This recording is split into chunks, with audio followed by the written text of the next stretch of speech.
All right, hello everyone. This is Dr. Gallenstein, and in today's lecture, we are going to continue our conversation about the sources of bias and solution to those biases in experimental analysis. Right? So far we've kind of set up this problem that we want to know the impact of a development program, but it's tough to find causation. It's tough to find the causal effect of a development program. And the reason is because we don't have a valid counterfactual. And so what we do is we conduct an experiment where we randomly assign who is going to receive this development program and who isn't. And as long as it's randomly assigned, I've said so far, as long as it's randomly assigned, then we will be able to identify causation. We solve the selection bias problem, and we can establish a valid counterfactual, solve the selection bias, and identify causation.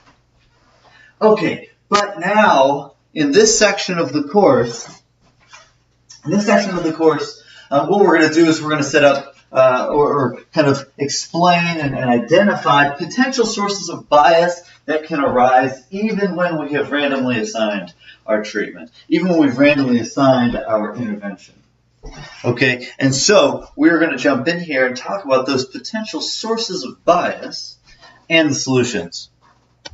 All right, so we're going to go through four possible categories of bias here. All right, they're going to be imperfect compliance, spillover effects, attrition, and then what's called randomization bias. All right, so let's start. Imperfect compliance.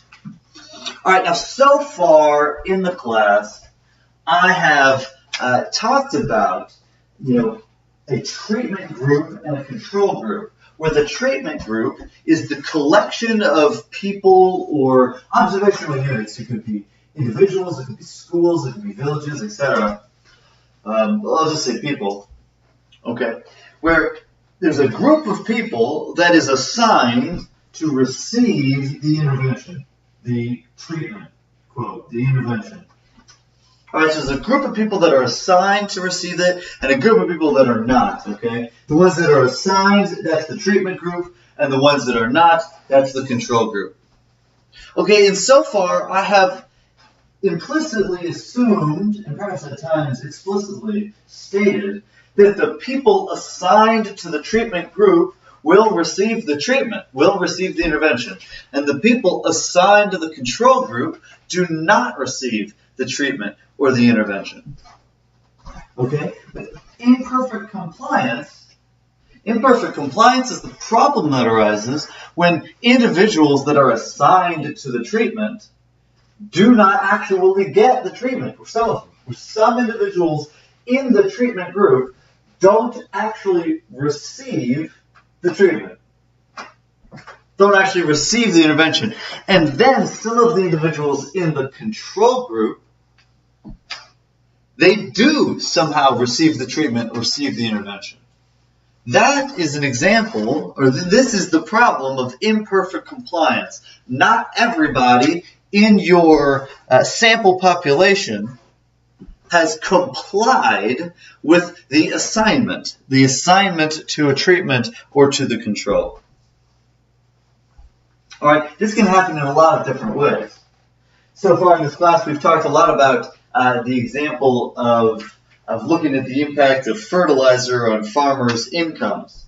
So we can say, all right, here's a group of people that have been assigned to the treatment group.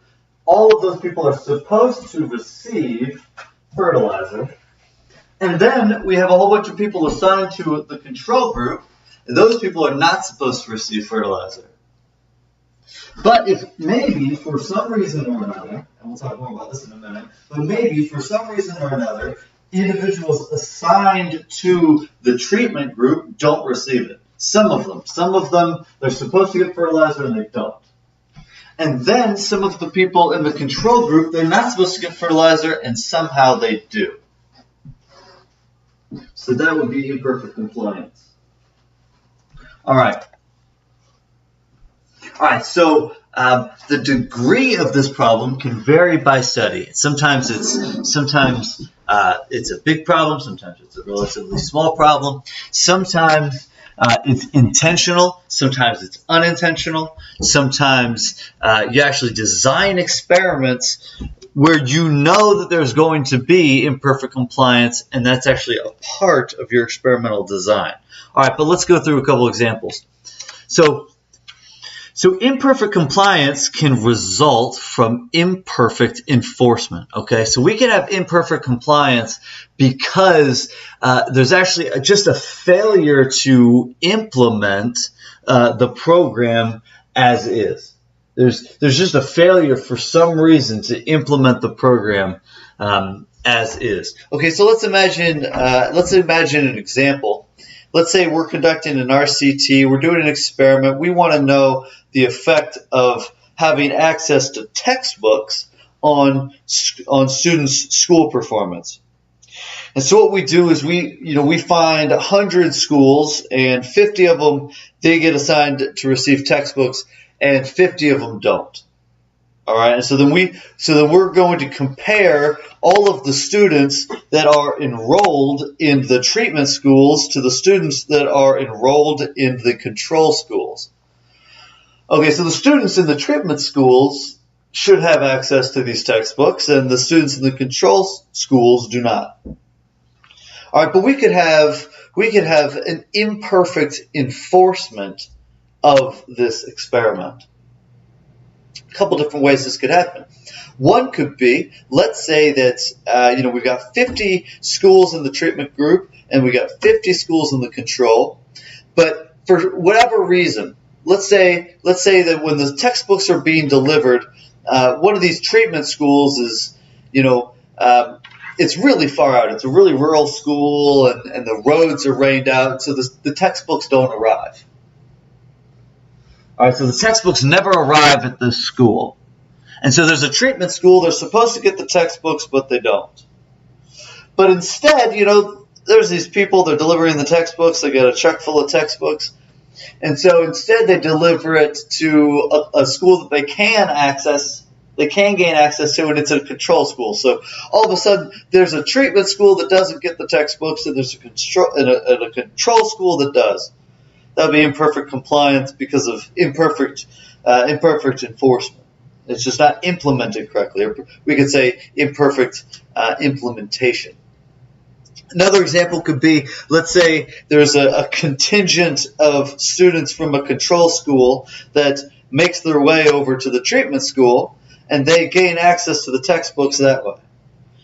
And so later, when I'm comparing all the students from the treatment school to the students from the control school, I falsely attribute the difference to the treatment because some of the control students have had access to the textbooks.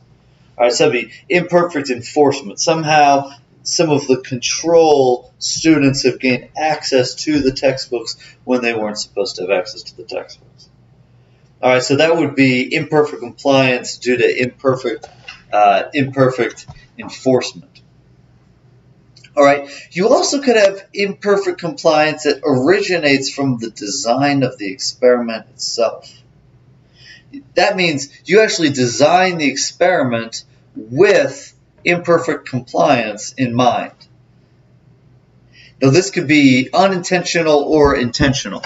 When I say unintentional, that means you design the experiment, you know that there could be imperfect compliance. You don't want there to be imperfect compliance, but there will be. There probably will be. You know that. You don't want it to be the case, but it could be the case. Let me give a couple examples of unintentional imperfect compliance. So unintentional imperfect compliance, let's take an example of, I'm looking at the impact of a microfinance program. Okay, I want to know what's the effect that a microfinance program has on small business profits. Okay, now what I would love to do is to take a group of people and give them loans, a group of small businesses and give them loans, and then a group of small businesses and not give them loans. The problem is that I can't force people to take the loan. So instead, what I do is I take a stable population of small businesses, and I randomly assign them to the treatment group and the control group. And then the treatment group is given the opportunity to apply for a loan, and the control group is not. They don't have access to the loan. The treatment group does have access to the loan. Well, just because they have access to the loan doesn't mean that they're going to get a loan. It doesn't mean that they're going to apply for it, and it doesn't mean that they're going to be awarded or approved for a loan. And so there will be imperfect compliance. Some of those small businesses that were assigned to the treatment group won't get loans. And actually, somehow, maybe there's some of the businesses over in the control group, and they do gain access to a loan somehow, even though they weren't supposed to have access. All right, so that would be unintentional imperfect compliance. Another example would be, let's say I want to look at the impact of having access to fertilizer on small farm profits, small farmer income. But it's administratively difficult for me to just give out the fertilizer itself. Instead, I give a random sample of people a voucher for fertilizer. So they can take that voucher, go to town, redeem it for fertilizer if they would like. Okay, I can have unintentional imperfect compliance here. I want everyone who I give a voucher to go and receive, get the fertilizer. I want that. But I can't guarantee it. I can't force them to go and redeem their voucher. And so you might have farmers that were given a voucher for fertilizer and they don't go and redeem that voucher. That would be imperfect compliance. All right. Now, what about intentional imperfect compliance? Now, intentional imperfect compliance would be, I am designing an experiment where I know that there's going to be imperfect compliance, and I'm doing it intentionally. I know that there's going to be imperfect compliance, and that's the best way for me to actually evaluate the impact of a particular program. Imperfect compliance is cooked into the design of the experiment. Okay, this would be something that we call an encouragement design experiment.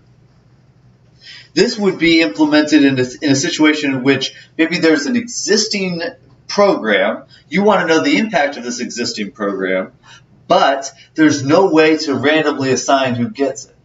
Maybe it's already publicly available. We can go back to the microfinance program example. Let's say we go into a city and there's already a microfinance bank and they're providing microfinance loans. And any small business can go and access this microfinance loans. In this case, I can't constrain who receives the loan and who doesn't. I can't constrain who has access to it and who doesn't. Well, then how am I going to know the impact of these microfinance loans? Well, one thing we could do is we could do an encouragement design, where we randomly assign small businesses to receive an encouragement to apply for a loan. It doesn't guarantee they'll apply for a loan, but it's an encouragement. So this encouragement could be, maybe it's a letter to their household saying, hey, we have loans available, you kind of like an advertisement. Or maybe it's a door-to-door thing, where people from the bank will go to households, randomly selected households, and invite them to apply for a loan. Maybe they'll have some favorability to the terms, some incentive to apply for a loan. In this case, the individuals in the quote treatment group, that is, the people that have received the encouragement to apply for a loan, those people will be more likely to receive loans because they're more likely to apply than the people that didn't receive the encouragement. But there's no restriction. Anyone in the control group can access the loan. Anyone in the treatment group can access the loan. And so this encouragement, you're going to have imperfect compliance if this encouragement is meant to be, a proxy for having a loan. There'll be imperfect compliance. Not everyone who receives the encouragement will actually get a loan. Not everyone who does not receive the encouragement won't get a loan. Okay, so this is an encouragement design. All right, so it'd be intentional imperfect compliance. All right, now what do we do with imperfect compliance? Now, like I said before, so far in the class, we have assumed that people assigned to the treatment group are the same people that receive the treatment or receive the intervention. But now we're going to break that connection. All right, so let's take a look here. In the past, so far, we've used the letter T to indicate the treatment group, the people that were assigned to the treatment, and those people, we also assumed, actually received the treatment. That means they're in the treatment group and they received the intervention. But now we're going to say that T is going to represent people that actually received the treatment, received the intervention. All right, so T equals 1 if you received the intervention. All right, T equals 1 if you got the microfinance loan. Or T equals 1 if you received a textbook. All right, T equals 1 if you actually got fertilizer and used fertilizer. All right, and 0 if not. But now we're going to introduce this letter Z. Z, I'm going to use this letter Z to indicate who's in the treatment group and who's in the control group. All right, so Z is going to equal 1 if you're in the treatment group, and Z is going to equal 0 if you're in the control group. All right, so Z is randomly assigned, and T is not randomly assigned. All right, Z is randomly assigned. I assign who's in the treatment group and who's in the control group. But not everyone in the treatment group will receive the treatment. Not everyone in the control group will not receive the treatment. All right, we observe both of them. Z is randomly assigned, T is not. We have compliance when the people who are assigned to the treatment receive the treatment, and people assigned to the control receive the control. That means do not receive the treatment. We have error when you're assigned to the control but you receive the treatment, or you're assigned to the treatment and you receive the control. That is, you do not receive the treatment. All right. So now that's how we're setting this up, all right? Now we've got two variables. We've got a treatment group variable, and we've got a receives the treatment variable. So if we have both, then what do? How do we analyze this? How do we solve this imperfect compliance problem? And what problem is this actually even gonna cause? All right, so I'm going to set this problem up like this. Which model should I use when I'm analyzing my data? All right, I've got two different variables. I have a variable that indicates if they're in the treatment group or not, and I've got a variable that indicates if they actually received the treatment or not. Okay, so two equations, two models, two possible models. Let's say we're looking at the microfinance and small business profit. Okay, so Y is small business profit. Z is if you're assigned to have access to a loan. It equals 1 if you have access to a loan and 0 if you don't. So treatment group is given access to a loan, control group is not. Okay? And then the second model is, again, Y is small business profit. T equals 1 if you have a loan and equals 0 if you don't have a loan. All right, now what is going to be our problem here? What issue are we going to arise? Let's see, if we utilize equation 2, if we utilize model 2, we're going to estimate alpha 1 hat, okay? And what is alpha 1 hat going to be?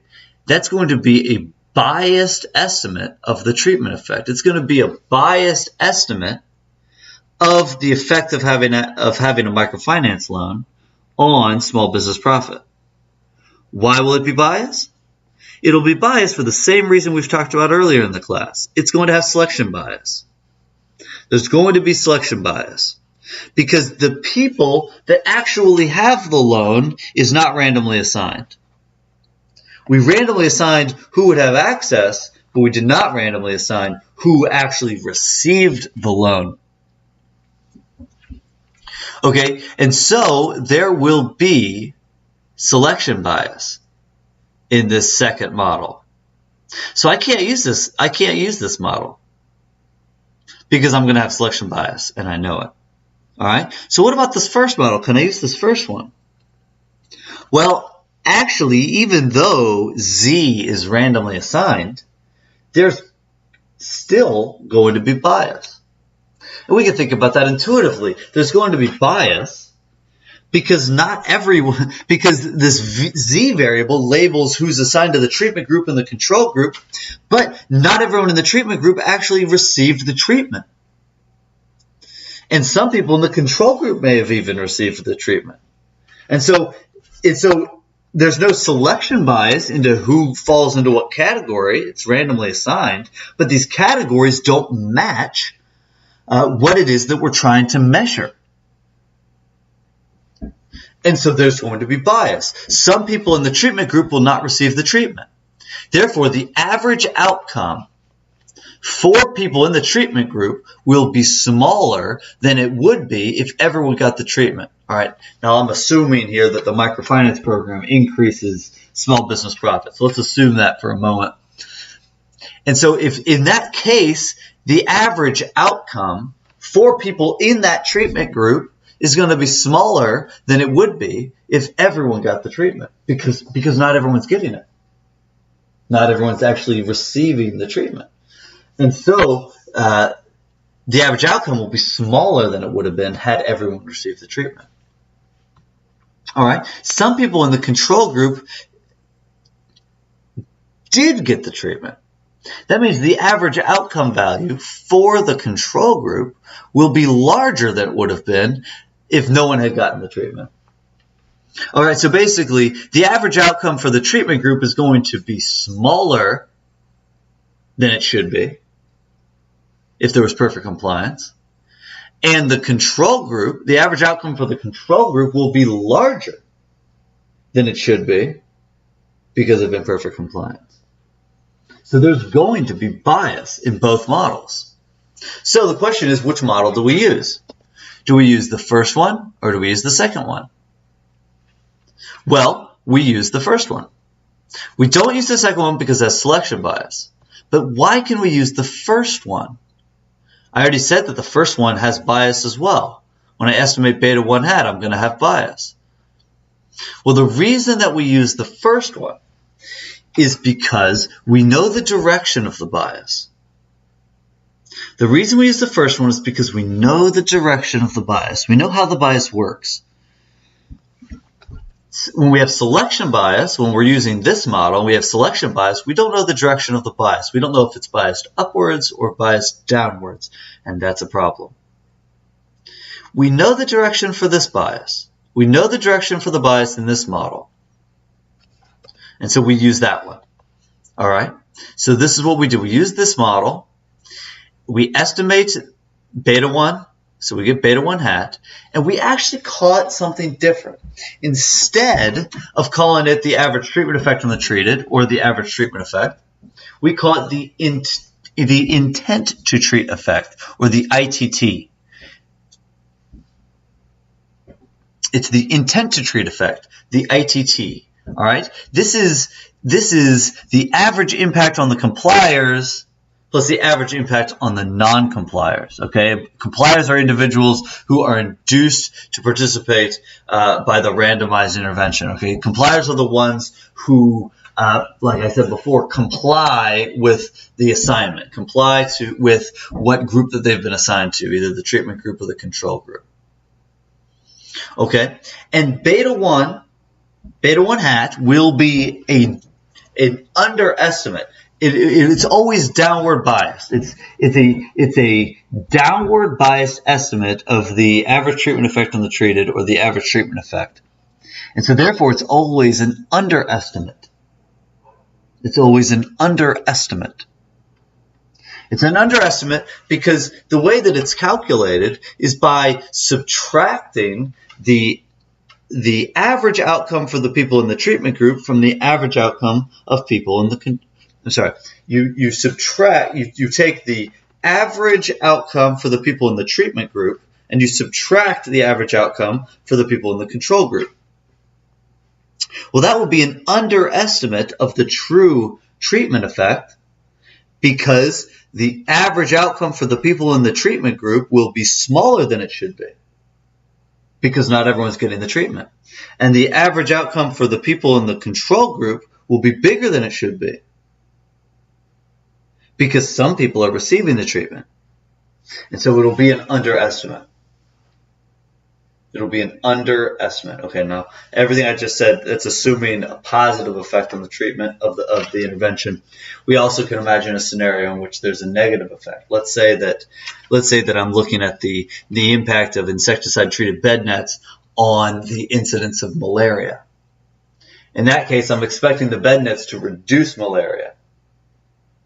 So in that case, the average outcome for the treatment group will be larger than it should be because there will be a higher incidence of malaria for that group of people than there would be if everyone had gotten insecticide-treated bed nets, and etc. Okay. So that's the ITT, the intent to treat effect. This is what we get when we use the randomized assignment instead of who actually received the intervention. All right, this is what we get when we have imperfect compliance. We still use a random assignment as our variable in our regression model, but we don't call our estimate the average treatment effect or an estimated average treatment effect. Instead, we call it the intent to treat effect. And we know that it's an underestimate. We know that it's an underestimate of the average treatment effect in the treated or the average treatment effect.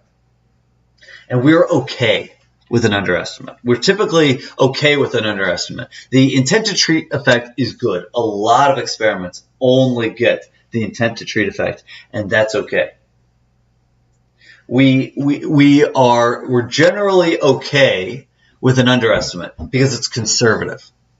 If you find a significant positive impact of your intervention when you're estimating the intent to treat effect, then you know that the true effect is even larger. And so if we find an effect, if we find a positive and significant intent to treat effect, and it's big enough to motivate implementing the intervention further, upscaling the intervention or expanding the policy, then we know that the true effect is even bigger than that. So that makes us very confident to implement the program. Okay, so that's why we tend to be okay with underestimates. We don't like overestimates. Because let's say we have results, and they're positive and they're significant, and they look great, but we know it's an overestimate. That means that the true effect is smaller. That means the true effect actually might be zero. And so we don't like overestimates because we can't really make policy based on overestimates, but underestimates we like. Underestimates they're okay, they're conservative. If we find a significant underestimate, then if we find a significant impact and we know it's an underestimate, then we know that the true effect is even bigger. All right. Now we can actually go further. We can calculate something called the local average treatment effect. All right, this is another step. We go another step. The local average treatment effect. And the local average treatment effect is the average treatment effect for the compliers. All right, so the local average treatment effect, we call it the late or the latte. And the local average treatment effect, what it is you take your ITT estimate and you divide it by the probability of complying, the probability of compliance in the sample. All right. So you take the ITT and you divide it by the probability of complying. So you take the ITT estimate, that's what we take from this regression, all right, beta 1 hat, and we divide it by the probability of complying. Now we know the probability of complying because we take the expected value of actually receiving the treatment conditional on being in the treatment group minus the expected value of actually receiving the treatment if you're assigned to the control group. All right, and then this term here will give us the probability of complying. This number will be a number between 0 and 1, and so we can see from here that the local average treatment effect will be larger than the intent to treat effect. And why is that? Well, it's because the intent to treat effect is measuring the impact on compliers and non-compliers, whereas the latte is measuring the impact just on compliers. Okay, so this is the probability of receiving the treatment if you're in the treatment group, the probability minus the probability of receiving the treatment if you're in the control group.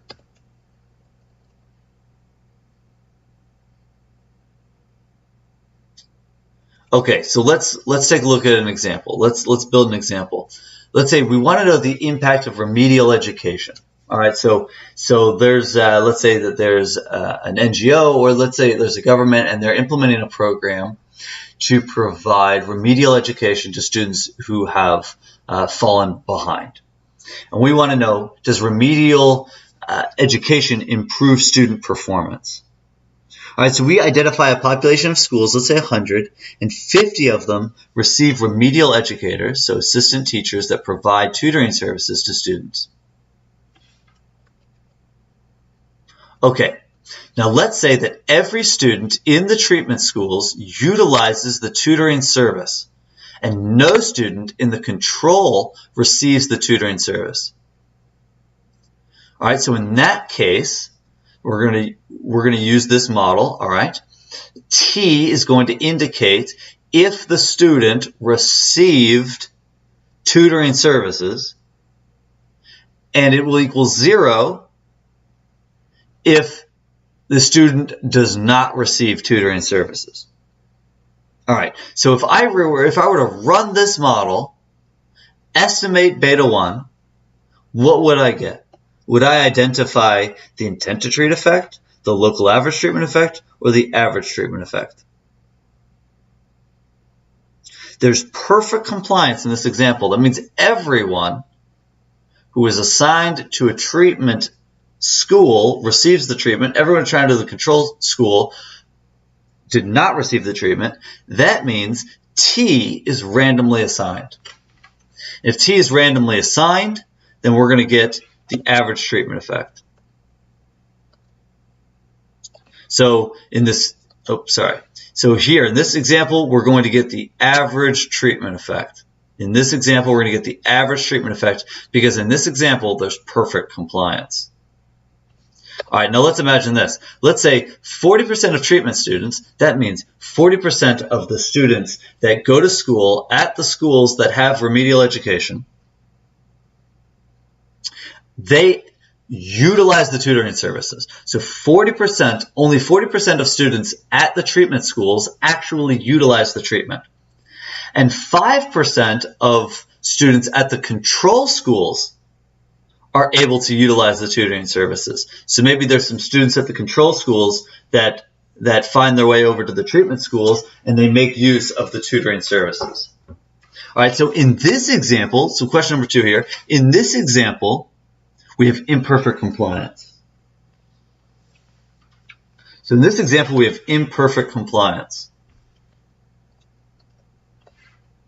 All right, and so what happens is this T, let's see, actually, I'm sorry. This T should be a Z. All right. So in this case, we're running this regression where, let's see, here we go. All right.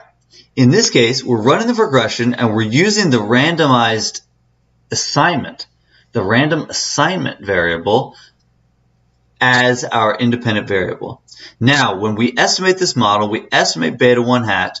What effect are we identifying? In this case, we have imperfect compliance. What effect do we identify? We identify, let's see, what's going on here? Well, we identify the ITT. All right, we identify the ITT because we have imperfect compliance. Okay. All right, so beta 1 identifies the ITT. Now, should we calculate the local average treatment effect? Should we calculate the latte? So we can get the ITT pretty easily. All we do is use the random assignment as the variable in our regression, and we'll identify the ITT, and the ITT will be an underestimate of the ATE, or the ATT. All right, so, and like I said before, we're okay with that. Now the local average treatment effect, is the impact of the treatment on those who complied. All right. Now, should we calculate the local average treatment effect? All we need to do is divide beta 1 hat by the probability of compliance. So now, should we calculate the local average treatment effect? Well, actually not in every case. Why? Well, beta 1 hat is an underestimate of the average effect on all students, right? The ITT is an underestimate of the average effect on all students. The local average treatment effect is an estimate of the impact on just compliers. However, if the treatment had any impact on non-compliers, the local average treatment effect will be biased. All right, if the treatment had any impact on non-compliers, the local average treatment effect will be biased. All right, so let's reinforce that. However, if the treatment had any impact on non-compliers, the local average treatment effect will be biased. Why? Because beta 1 hat, so that's the ITT is composed of the average impact on compliers plus the average impact on non-compliers. If impact on non-compliers equals 0, then the local average treatment effect will be unbiased. However, non-compliant students may have benefited from the treatment. And if they benefited from the treatment, or if for some reason they were hurt by the treatment, then the local average treatment effect will be biased. Now, how could non-compliant students have benefited from the treatment? Well, if your school has tutoring services, then some of the students might leave class to go avail themselves of the tutoring services, which would leave smaller class sizes. This would mean that non-compliant students, students that aren't using the tutoring services, are able to enjoy smaller class sizes. And so their test scores go up as well. Another option is that students that use the tutoring services, they go and help their fellow student. And so the compliers help the non-compliers, and so the non-compliers are benefited as well, in addition to the compliers. Well, this would make the local average treatment effect bias.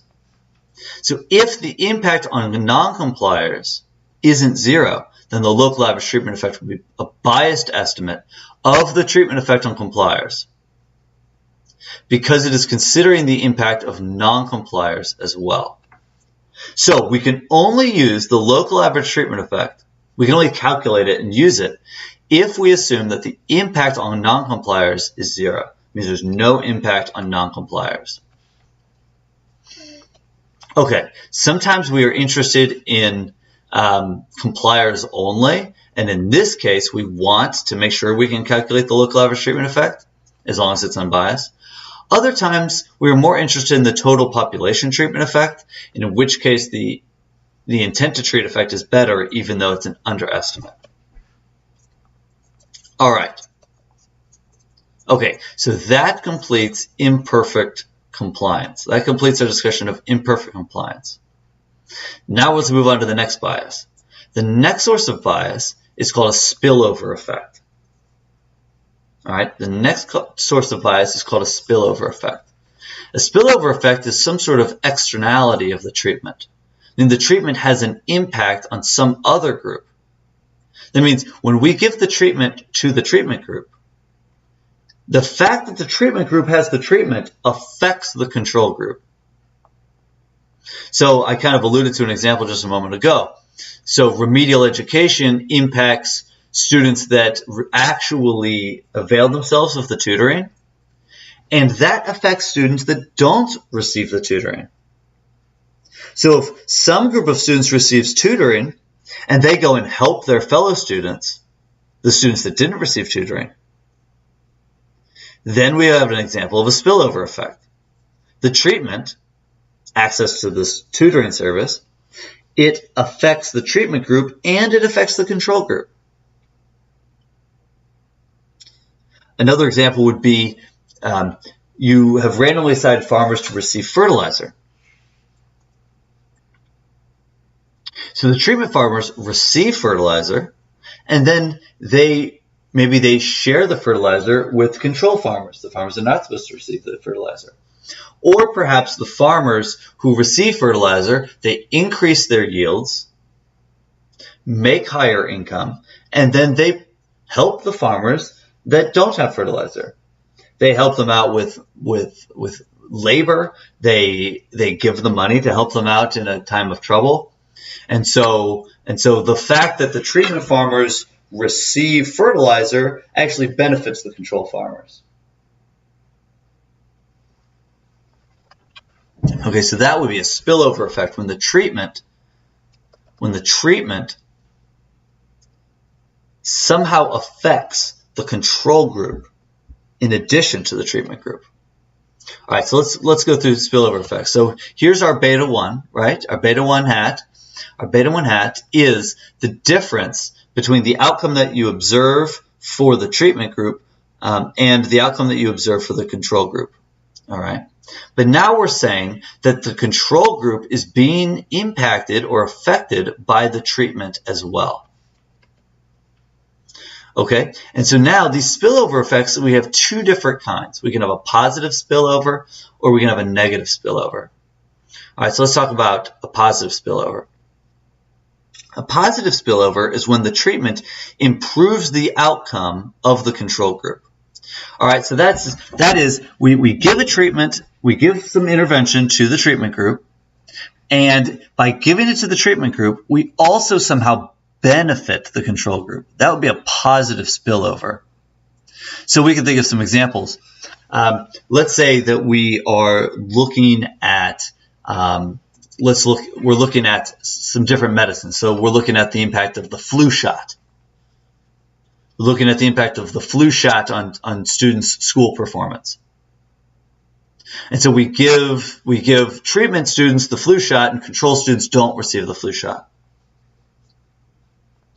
Well, in this case, we will find a positive spillover because everyone who's in the treatment group, they receive a benefit of receiving the flu shot. Now they're going to get sick less. But because they get sick less, the control group will also get sick less because there are fewer people to catch the flu from.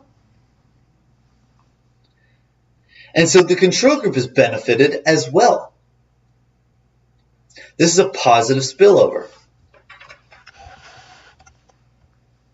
This could happen with other examples too, like deworming medicine. There was a very popular paper that came out that showed this, that when you gave some students deworming medicine, their school performance went up, but so did the students of the control group. And the reason was because when fewer students were sick, then even the control group that didn't have access to the medicine, they got sick less as well. This could happen with textbooks. You give the treatment students textbooks, the control students don't get the textbooks, but the treatment students, they learn the material better, and then they're able to help the control students. And so the positive spillover. This is where the control group is benefited from the fact that the treatment group has received the treatment. But what kind of bias is caused by the positive spillover? If there's a positive spillover, that means the outcome in the treatment group or in the control group will be larger than it would have been. It would have been it's larger than it would have been if they had not received any of the positive spillover. And so if we look at the difference between the treatment group and the control group, we will have a downward bias. It'll be downward bias because this number is larger than it should have been. If this number is larger than it should have been, that means the difference between them will be smaller than it should have been. That means we'll have downward bias. So a positive spillover will create downward bias. That means that our estimate of the treatment effect will be smaller than the true treatment effect.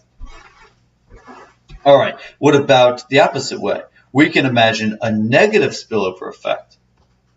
So a negative spillover effect would be that the treatment affects the treatment group, the intervention affects the treatment group, but it negatively affects the control group. So an example of this would be maybe this guy had one with microfinance loans. So you give a random sample of small businesses a loan, and there's another set of businesses that don't get the loan. Well, in this case, there could be a negative spillover because potentially the small businesses that have the loan, they're able to invest in advertisements, they're able to invest in better merchandise, they're able to invest in a number of things, which gives them a competitive leg up over the businesses in the control group that don't have the loan. And so the businesses that receive the loan, their profits go up.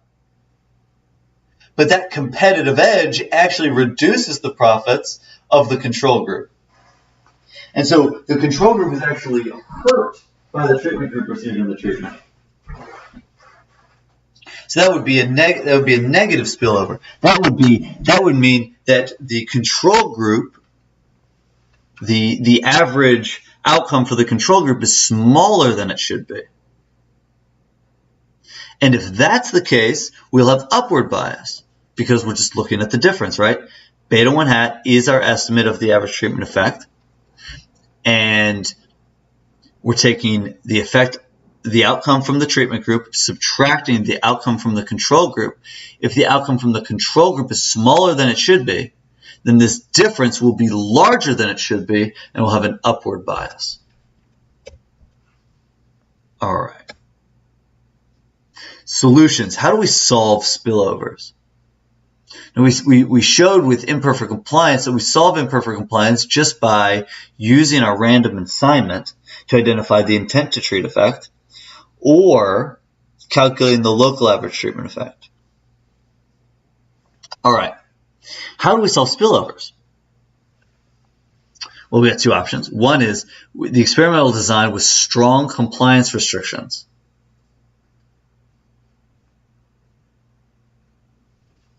Okay, so one option would be that we design our experiment such that it's very difficult to have a spillover. We alluded to this a little bit before in an earlier lecture. I talked about the difference between randomization at different levels. So I talked about, I can randomize at the farmer level or the village level. Or I could randomize at the student level or the school level. And so one way to avoid spillovers is to randomize at a higher level because there's less interaction between different observational units. Let me use this example of school. Let's say we're looking at the impact of textbooks on student performance. Well, I could randomize at the student level. If I randomize at the student level, then you can have some students in the same classroom that have textbooks and other students in the same classroom that don't have textbooks. Well, in that case, you literally have students who are friends with each other. One student has a textbook and the other one doesn't. Almost inevitably, the students that have the textbooks will share it with the students that don't, and there will be a spillover effect and a lot of bias. So instead, why don't we randomize at a higher level? Instead, what if we randomize at the school level? If we randomize at the school level, there's much lower chance of students from the control group gaining access to the treatment. And so we can avoid spillovers by randomizing at a higher institutional level, a higher level of randomization. We also can solve spillovers by explicitly measuring the size of a spillover. We would do this through something called a two-level randomization. Let me give you an example of a two-level randomization. All right, so we're going to continue with our school example. Let's say we want to know the impact of textbooks on student performance. And so what we do first is we randomize at the school level. All right, so we've got 200 treatment schools and 200 control schools. Now we could stop there. Give textbooks to every single student in the 200 treatment schools and no textbooks to the students in the 200 control schools and just compare the two. And then that would give us that would give us an estimate of the treatment effect. We just compare the treatment schools to the control schools. And that would have minimal spillover effect because presumably students don't switch between schools too often. And so as long as there's not a lot of interaction between students at different schools, then we should be able to identify the treatment effect pretty well with low levels of spillover effects. But we could do what's called a two-level randomization. That means we add a second level of randomization. In this case, what we would do is we would take the 200 treatment schools and we would pick out 100 treatment students and then 100 control students. Or maybe let's say 1,000 because this might make a little bit more sense. 1,000 treatment students and 1,000 control students. Okay? And so now in these 200 schools, there are 1,000 treatment students and there are 1,000 control students. All right, 1,000 treatment students, 1,000 control students. Now, I can compare these two groups to get an estimate of the treatment effect, right? And then I can compare these two groups to get an estimate of the spillover effect. All right, so I can measure the treatment effect by comparing these two groups.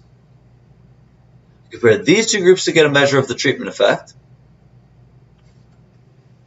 All right, and then I compare these two groups to get a measure of the spillover effect. How does that work? Well, let's be really clear here. So here I've got 1,000 students that have the textbooks and 1,000 students that don't have the textbooks. All right, clean randomization, large sample size. We compare these two groups of students and we'll measure the treatment effect. Now, the problem with comparing these two, though, is that it's more than likely that some of these treatment students are going to be sitting side by side with control students. That means there's going to be a large positive spillover effect. There's going to be large spillovers here.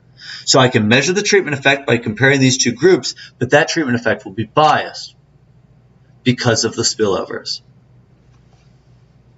Okay, well, what I can do is I can actually measure how big are the spillovers. I can measure the spillover effect. And I can measure the spillover effect by comparing these two groups.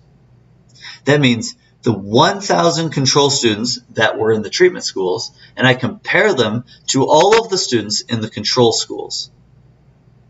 This would give me a measure of the spillover effects. And the reason is because presumably the students in the control schools are isolated enough from the treatment schools that they have no interaction with the treatment. They have no access to the textbooks and no interaction with the textbooks. But these 1,000 control students that were in the treatment schools, they do have access to the textbooks. Indirectly, they're experiencing the positive spillover effects of the treatment students.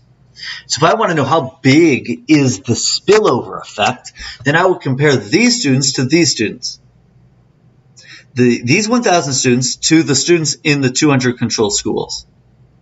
I do that comparison, and whatever the difference is on average between these students and these students, that would be the effect of the spillover.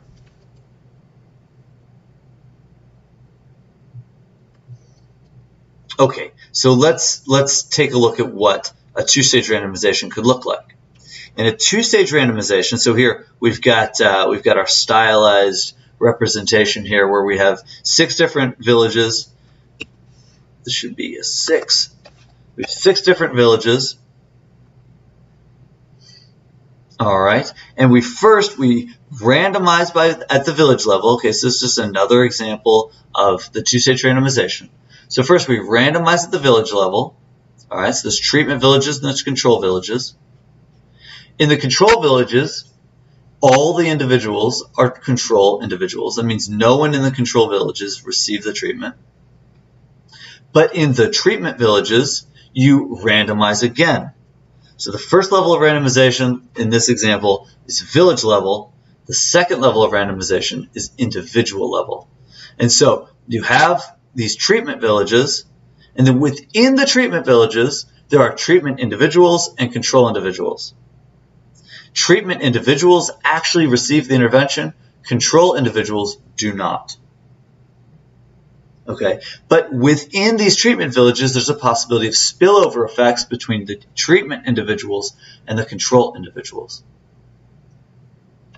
And so by comparing control individuals in the treatment villages to control individuals in the control villages, I can measure the spillover effect. Okay, so that is spillovers. What problem does the spillover cause? It causes bias. We can figure out what kind of bias. We can figure out the kind of bias by thinking about the effect of the spillover. Is it a positive spillover or is it a negative spillover? If it's a positive spillover, then we have downward bias. If it's a negative spillover, then we have upward bias.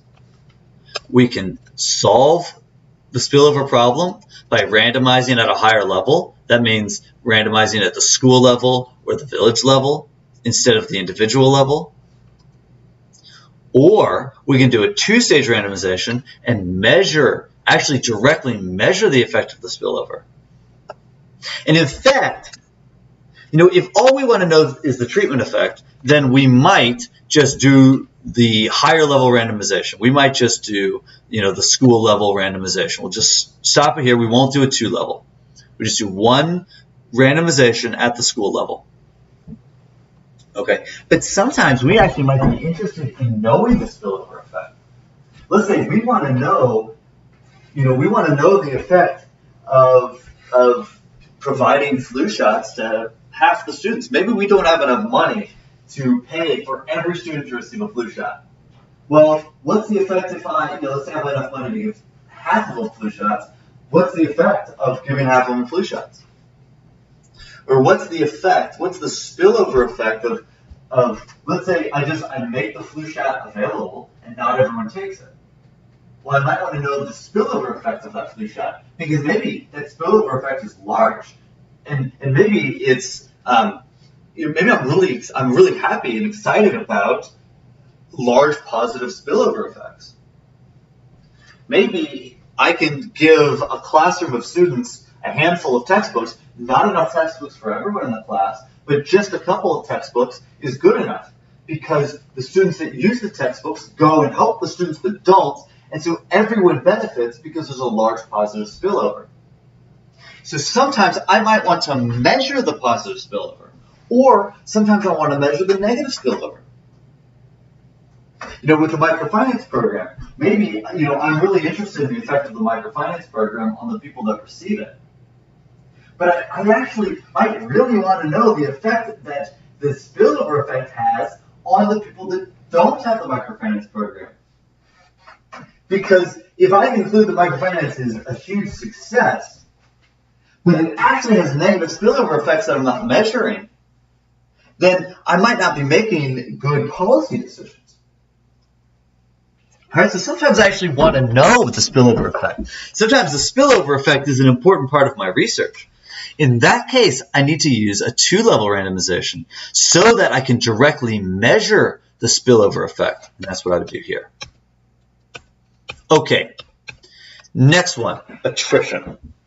All right, attrition is when there is a failure to acquire data on individuals in the sample population. Okay, so this is where we have missing data. We're not collecting all the data from the sample. So let's take an example. Let's say we have a sample population of 100, okay? 50 of them are assigned to the treatment group, 50 are assigned to the control, and then the treatment is administered. All right, so we're giving away the treatment to the 50 people in the treatment group. And then when we go back to measure the outcomes for those individuals after the treatment's been administered, we only are able to collect data on 40 of the 50 people in the treatment group. It's actually missing data. We don't have data on everyone that was assigned to the treatment group. we don't have data on, or maybe we don't have data on everyone's assigned to the control group. That's attrition. We're missing data. That can happen all the time.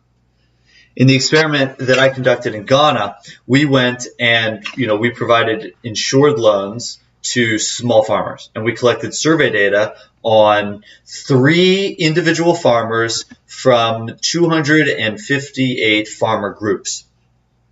Okay, and then we needed to go back next year to collect another round of survey data to look at, how things had changed from the previous year.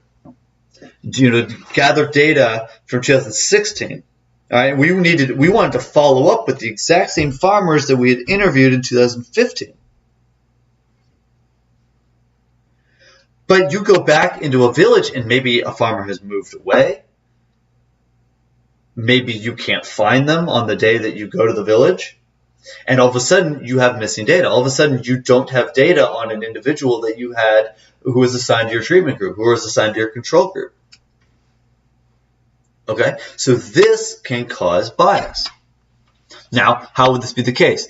There's actually 2 different scenarios. One is we can have random attrition, and another is we have non-random attrition. All right, if we have random attrition, that means the people that are falling out of the sample, the people that we don't have data on, it's just totally by chance. It's entirely random who I'm able to collect data on in the second year and who I'm not.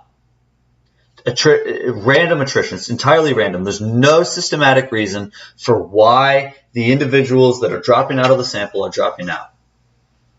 If there is random attrition, then there's no bias. There's no bias if there's random attrition. But we also got to have non-random attrition. This is where we have a problem.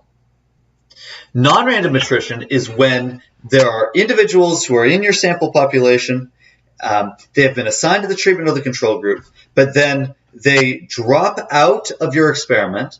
You're missing data on them. They drop out. You can't find them.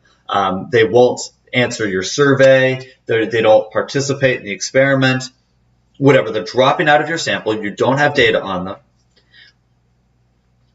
And, all right, so non-random attrition is they're dropping out of your sample for some systematic reason. There's some reason for why they're dropping out. If there's some reason for why they're dropping out, then what's happening is you're reintroducing selection bias. We're reintroducing bias when we have non-random attrition. There's some systematic reason for why some people drop out of the sample and some people don't. All right, now this can cause bias. All right, now let's think of an example. So let's say that we're implementing a program, and the individuals that benefit the least from the program, they drop out. The people that stand to benefit the least from the program, they drop out. They don't participate in the experiment, and they don't. You can't collect data from them. They're not interested in participating in your survey, and so they drop out of the sample. We have data on them for the baseline year. We have data on them for 2015, but then we don't have data on them for 2016 because they dropped out of the sample. Now, it totally makes sense that for the people that don't want your treatment, they don't want the intervention, they don't want the insecticide-treated bed nets, they don't want the deworming medication, they don't want the fertilizer, whatever. That the people that don't want them, the people that are uninterested in the intervention, uninterested in participating in the experiment, those people are the ones that benefit the least. That's a totally reasonable thing that can happen. In this case, what would happen is that we would be identifying our treatment effect using only the population of people that benefit the most from the treatment. That's going to cause an upward bias. All right, that can cause an upward bias. All right, so that's just an example of what attrition can do. And so when we have an attrition problem, when we have people falling out of the sample, what we need to do is we need to figure out, how many people have dropped out of the sample, And we need to figure out, well, what's the direction of the bias? Why did they drop out? What makes those people different? Are they random or are they non-random? What makes those people different? Because then we can figure out what the bias is. Okay, and I want to make a couple of quick clarifications. One is attrition and imperfect compliance are different concepts. And in fact, attrition, imperfect compliance, and spillover effects are all different, although sometimes they can be related. But I want to be clear. Attrition is when we lose data in our sample. That means we do not have data for units in our sample. All right, that's attrition. That means we collected data. Let's say we collected data on 1,000 farmers in 2015, and then we go back in 2016, and we're only able to collect data on 900 farmers because 100 farmers decided that they didn't want to participate in our experiment anymore, and they didn't want to answer our survey. That would be attrition. Imperfect compliance is when units in our sample do not receive the treatment according to their group assignment. That would mean you're assigned to the treatment group and you don't receive the treatment, or you're assigned to the control group and you do receive the treatment. Okay, so these are different. All right, now how do we solve the attrition problem? Well, the best way to solve the attrition problem is to solve it ex ante. All right, ex ante means before. The best way to solve it is to do a good job of selecting your population, your sample population, and then tracking your sample population across time. That way you can make sure that you do a good job of collecting data from everyone in your sample population across the duration of your experiment. All right, that's the best way, is to avoid it before it happens. Track your sample population. Track your sample population in your survey. In your survey design. Like when you create your survey, make sure you ask everyone in your sample, you ask them questions about how you might be able to collect data from them next year, even if they've moved away or even if they've decided to not participate in your experiment. Okay. And then you could also try to solve it ex post. All right, ex post, that means after the fact. After you've already collected data, after you already have attrition. So ex ante is trying to avoid attrition. The best way to solve attrition is to avoid it. All right, but if you have it, ex post, how do you solve for it? Well, unfortunately, there's very little we can do. There's very little that can be done, not down, done to control for the bias.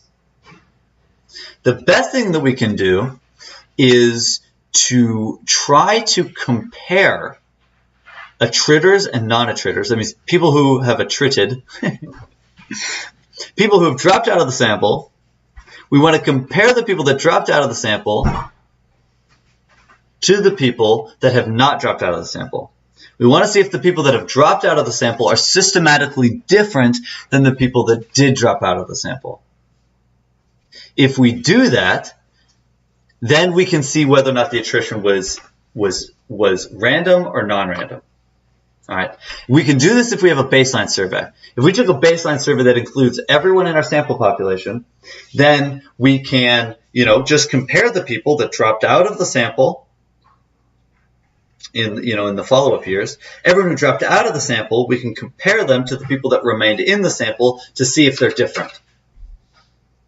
And if they're systematically different from each other, then we know that we're going to have attrition bias.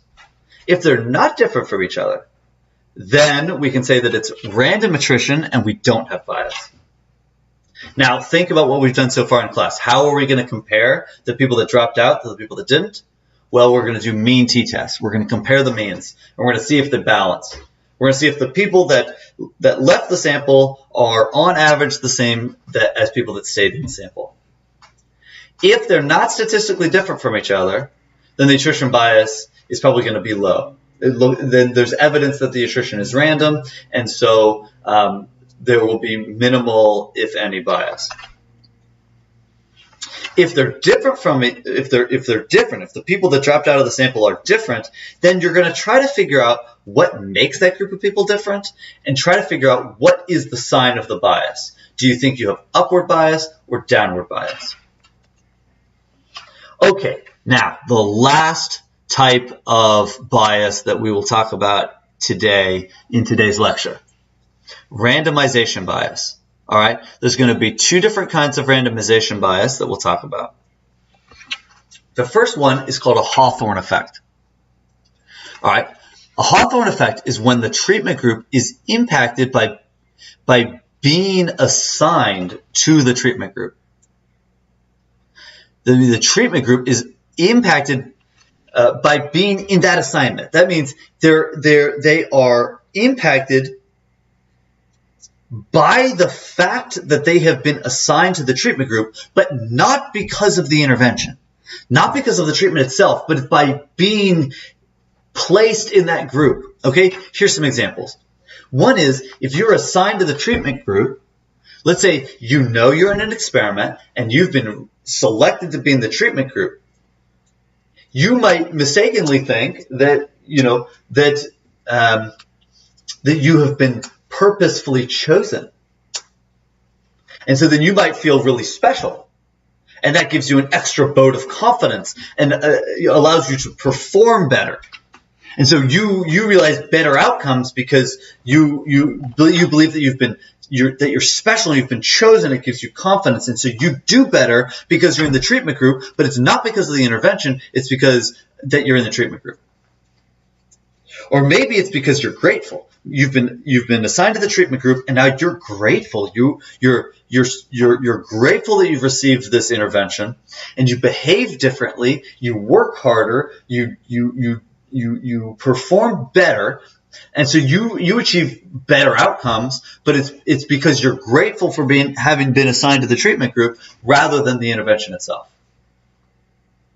Or perhaps you're grateful for being in the treatment group and you want to please the researchers. And so you change the way that you behave so that you behave in the way that you think the researcher wants you to behave. You do what you think the researcher wants you to do.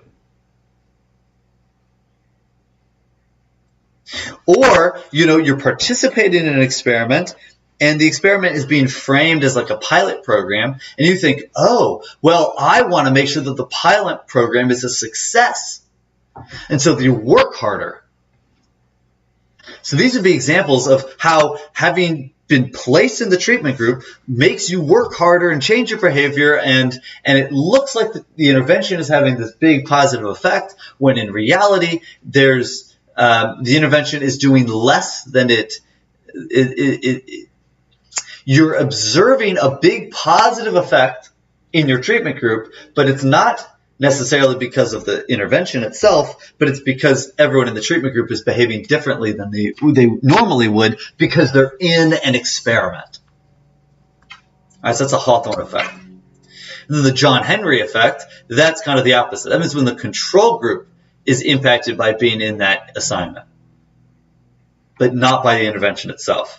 All right, so in this case, let's say we imagine that control group individuals are offended by not receiving the treatment, and they don't work as hard, or they behave differently than they normally would, right? So underlying both of these effects is the assumption that when we implement an experiment, that people are going to behave exactly as they would if they were not in an experiment. But these randomization bias, we could also call them experimental bias, is acknowledging the fact that people's behavior can change just because they're in an experiment. So another example of a John Henry effect is, maybe if you know that you're in the control group, you didn't receive the treatment, you're going to work harder to compensate for the fact that you're not in the treatment. Or you're discouraged because you're not in the treatment, and so you work less hard. But the point is, with Hawthorne effects and John Henry effects, is that the randomization itself is causing a bias. The randomization itself is causing people to change their behavior, which which introduces a bias into my treatment effects. All right, so how do we solve randomization bias? Well, one way is we cannot reveal that individuals are in an experiment, or not reveal that they're in a treatment or control group, although sometimes this can be unethical. We consider that later. Another way is we can create another treatment arm. We have another treatment group to identify the separate randomization effect. Okay, so here's an example of a paper that did just that. There's a paper from 2006. This is a paper, what they did is they looked at the impact of a special savings program on household saving behavior. Okay, and so the treatment group received a special savings program. I'm not going to go into the details, but they received a special savings program, a special access to a special savings account. Okay, and then the control group, these households were not offered an opportunity to participate in this special savings program. Okay, and so they want to know the impact of this special savings program on savings behavior, how often and how much households save. But they're concerned that the households that are being offered the savings program might change their behavior just because they've been offered to be a part of a program. It's like, wow, I feel special. I've been invited to participate in the savings program. Well, in that case, I'm going to start saving more. So there could be a Hawthorne effect. And so what they did is they introduced a third group. So they randomly assigned people to one of three different groups: treatment group, control group, and then this third group that would allow them to control for Hawthorne effects. And so in this third group, they went to people's houses and invited them to participate in a standard savings program. And so the standard savings program group, these people, they still feel special because they've been invited to participate. But the only thing that's different between it and the treatment group is just the specifics of the savings program itself. And so this third group allows them to control for the Hawthorne effects. What they would do is you compare the impact, you compare the outcomes for this treatment group. So you compare the outcomes for the treatment group with the outcomes for the control group, and that difference is your treatment effect. But now you're concerned that there might be an upward bias because the people in the treatment group, they might save more money just because they've been invited to save. And so to see if that's what's happening, what you do is you compare this group, the Hawthorne effects group, to the control group. You compare them, and by comparing them, you'll find the impact of just being invited to a savings program. And then you can subtract that effect. You can subtract that effect away from your treatment effect to kind of get your true treatment effect, one that doesn't have the Hawthorne effect in it. Okay. All right, a couple more practical steps for avoiding some of the bias problems. So avoiding non-compliance. So these are things that we would do in advance of an experiment, ex ante. All right. So avoiding non-compliance. One is whoever is implementing your intervention, make sure that you work with someone that's reliable, someone that you can trust, someone that isn't going to give the treatment to control people and isn't going to give isn't going to not give the treatment to treatment group people for political reasons. Be sure to develop a clear and easy implementation protocol, and ensure that your implementation works with either treatment or control. Sorry, let me clarify this last point. One thing that you can do is make sure that whoever's implementing your program, implementing your treatment, that perhaps one person or one group of people works exclusively with the treatment group and another group of people works exclusively with the control group. And by doing this, you can avoid the implementer and the temptation for implementers to give the treatment to control group people, for example. Okay, so those are some practical tips for avoiding noncompliance and then avoiding attrition. So one of the biggest reasons why we have attrition is because we work with samples of people that can be hard to find. They might migrate. We work with samples of people that don't have well-established addresses. People can move from one location to another. They might be hard to find. So one of the biggest reasons that we have attrition is just because we can't find people. We collect a survey in 2015 on 1,000 people. We go back in 2016 and we can only find 900 of them. Some of them have moved. Some of them just aren't around. You go to a village and they just so happen to not be in the village that day, and so you can't find them. You can only find 900 of 1,000 of them. Okay, and so avoiding attrition can come down to just good practical steps for collecting data that would avoid this issue. That would avoid the attrition issue. It's just good practical steps that make sure that you're going to be able to follow up with the individuals in your sample. And so some good tips would be make sure you plan multiple visits to collect data, plan multiple visits to a particular village or a particular location. That way, if someone's unavailable on the specific day that you're there, that you should be able to follow up with them. Track individuals across the years.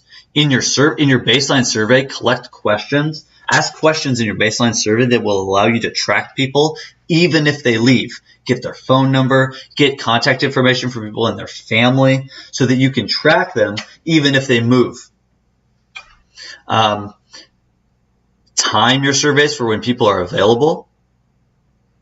So, for example, I've collected a lot of data in farming areas in developing countries. It's not good to collect data during the harvest season or the planting season because no one's going to be around or be available to answer your survey. Make your data collection as costless as possible. Collect data from reliable non-participants when necessary. So sometimes if you go to a location to collect data from someone, you can't find the person that you're looking for, but maybe you can find their spouse or a relative who can answer the survey questions for you or for the person. And compensate individuals for their time. Okay, and that is it for today. In the next lecture, we'll do experimental design. Thank you.